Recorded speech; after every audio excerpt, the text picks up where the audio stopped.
Okay, today is the day that we try to get the Insight to move under its own power. I've got it all ready to go. Watch and see if it works.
Well, that has not worked at all.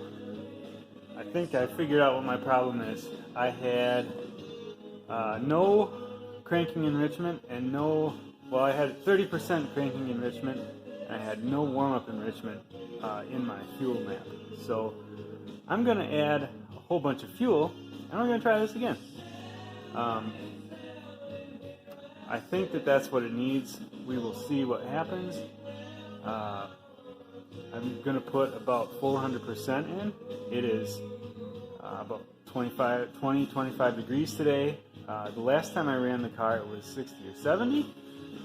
So that's a big difference in how much fuel is needed. And since I'm running batch fire, I'm injecting fuel at closed valves. So you need a big old puddle apparently when it's cold out because you get no vaporization of the fuel to get lit off. So we're going to try this again. Add a whole bunch of fuel and see what happens. Alright, so after another 20 minutes of cranking the engine, I decided that I'd take a look at the spark plugs. And these are the ones that came in the engine. They have, I don't know how many miles on them. They are NGK iridiums.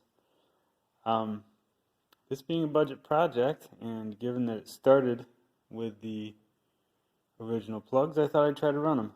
Well, the one on the left is what I'm dealing with right now. If you can see, it is badly fouled. When I started it in the warm weather, it was running very rich, and they were a little black when I got them. So I tried to start it in the cold and didn't have the settings right, and they fouled. They're totally fouled, so I'm running the coil-on plugs in wasted spark mode, and they don't spark under cylinder pressure, but if you take them out, they'll spark in the open air, and they'll also spark with the exhaust valve open, it turns out, and that can make for, if you got an exhaust full of fuel, like me, makes for a pretty dramatic backfire. I actually had the wheel skirt on this side zip tied on, and it blew it off and broke the zip ties, and it fell on the floor and exploded my eardrums. So I have some new plugs on the way, but I saw that you can heat them up with a torch and get a lot of that carbon off, which is what the one on the right is. Same age, taken from the same engine, looked exactly the same as the one on the left, but that one will probably spark. So I might try it before my new plugs come. I might just wait. We'll see. But fouled plugs, it'll never start with fouled plugs. So there you go. The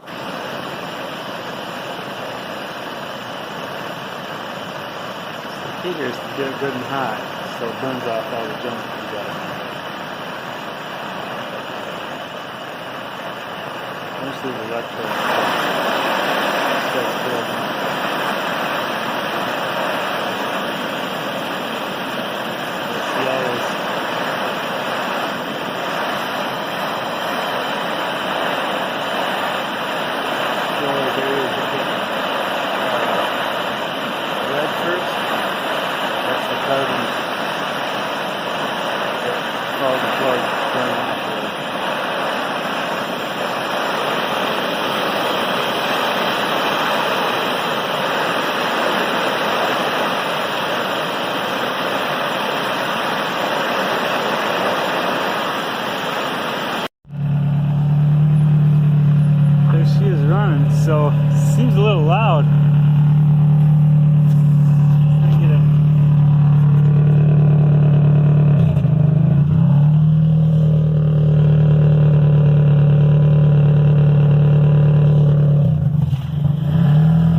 So last video, I showed you that the engine was sort of loud on the inside. Let's investigate. I have the back part of the inside exhaust off.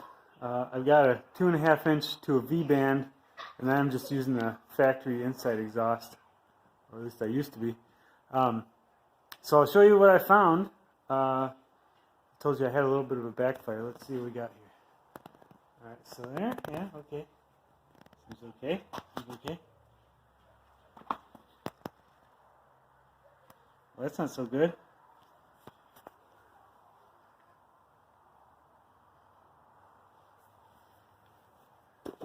And the back of it's all bulged out.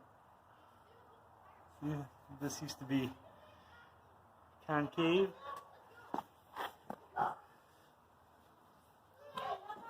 So yeah, opened it up like a can opener, not the best.